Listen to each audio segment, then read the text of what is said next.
Drama serial पामाल की अगली किस्त में हम देखेंगे कि मलिका को कोई काम होता है जिसकी वजह से वो अपने कज़न अंश से कहती है कि वो काम कर दे।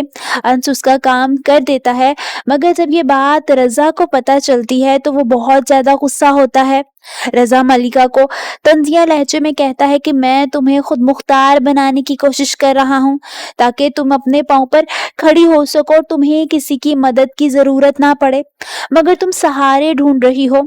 जो लोग छोटे छोटे कामों में दूसरों के सहारे ढूंढते हैं वो फिर अपनी जिंदगी में भी किसी ना किसी का सहारा ढूंढ ही लेते हैं। वो अपनी जिंदगी गुजारने के लिए भी कोई ना कोई सहारा तलाश कर लेते हैं। ये सुनकर मलिका खामोश हो जाती है, उसे समझ ही नहीं आता वो क्या कहे, जबकि वो जानती है कि रज़ा इस वक्त किस हालत से गुजर रहा है। इस पर उसे समझ नहीं आता कि वो रज़ा को क्या रिस्पॉन्स दे।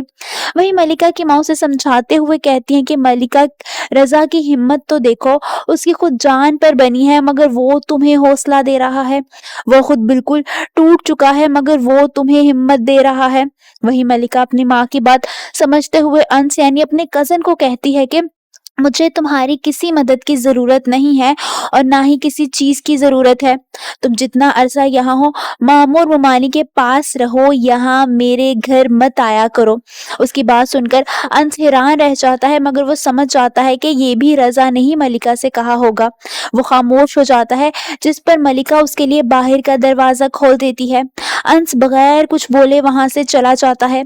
वहीं रज़ा जो कि नीचे मलिका को देखने आता है, एकदम नीचे आकर बेहोश हो जाता है।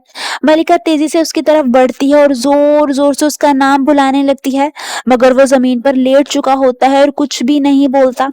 आप सबको क्या लगता है, क्या रज़ा के जाने के बाद मलिका अंश यानी अपने कजन के बारे में सोचेगी या फिर सारी जिंदगी रज़ा के नाम पर गुजार देगी? कमेंट्स में अपनी राय का इजहार जरूर कीजिए।